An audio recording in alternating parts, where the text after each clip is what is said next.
24 मई को प्रत्येक वर्ष स्किज़ोफ्रेनिया दिवस मनाया जाता है। स्किज़ोफ्रेनिया एक बीमारी का नाम है जो मानसिक बीमारी होती है और बहुत ही कॉमन बीमारी होती है। विश्व के अंदर 1% पॉपुलेशन को ये बीमारी होती है और युवावस्था में इस बीमारी का पहला एपिसोड होता है, लड़कियों में भी और लड़कों में भी, और युवाओं के कैरियर पर उसका बहुत बड़ा असर पड़ता है। इस बीमारी किसी को नहीं बख्शती, ये हर धर्म वाले को होती है, युवाओं को होती है। और उसके बाद में जो बीमारी की वजह से बहुत सारे सिम्टम्स आते हैं, कुछ पॉजिटिव सिम्टम्स बोलते हैं जिनको, कुछ नेगेटिव सिम्टम्स बोलते हैं।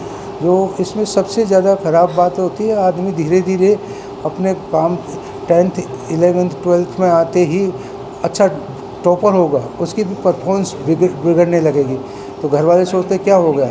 उस समय घर वालों को सतर्क हो जाना चाहिए कि ये समय आ गया, हमें देखना चाहिए, किसी मनोचिकित्सक या किसी साइकोलॉजिस्ट से कंसल्ट करें कि कहीं इसको कोई बीमारी तो नहीं है।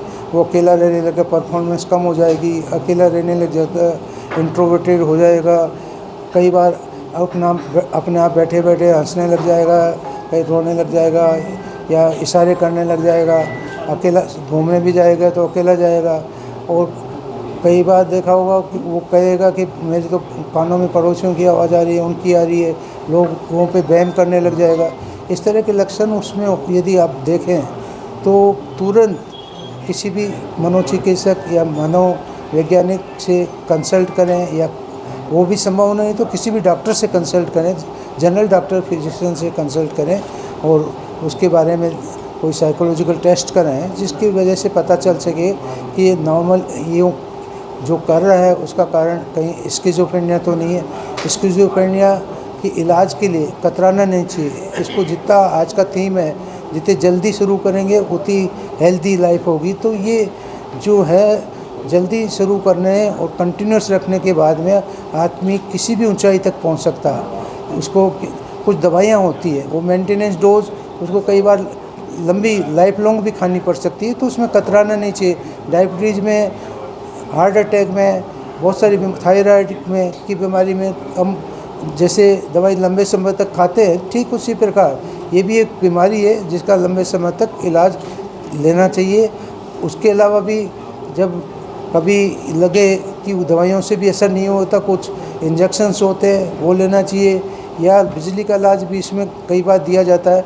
आजकल बिजली के इलाज में भी तरीके बदल गए हैं और वो इलाज जो है उसमें मशीनें भी बदल गई हैं। आजकल सब कंप्यूटराइज मशीन हो गई हैं।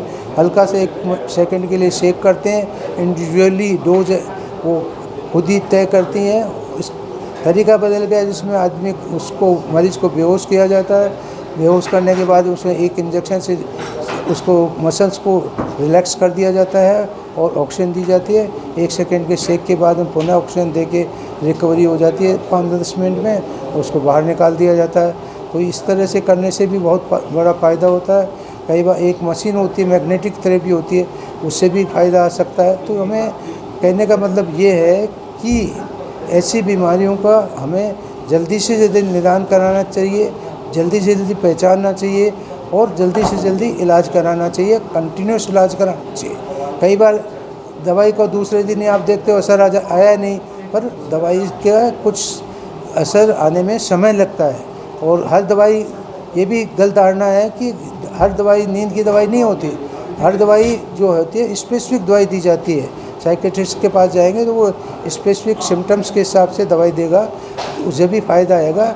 नींद की गोलियों से कोई फ़ायदा नहीं आएगा।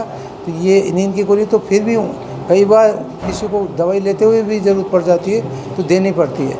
तो ये जो है बीमारी को सबसे पहले जल्दी से जल्दी पहचानना और पहचानने के बाद में उसका निर्णय ले, डायग्नोसिस कराना और बराबर इलाज ले, तो हम दुविधा से बच सकते हैं और मरीज़ किसी भी ऊंचाई पे जा सकता है। एजुकेशन के ऊपर भी, वोकेशन के ऊपर भी वो सब कुछ कर सकता है।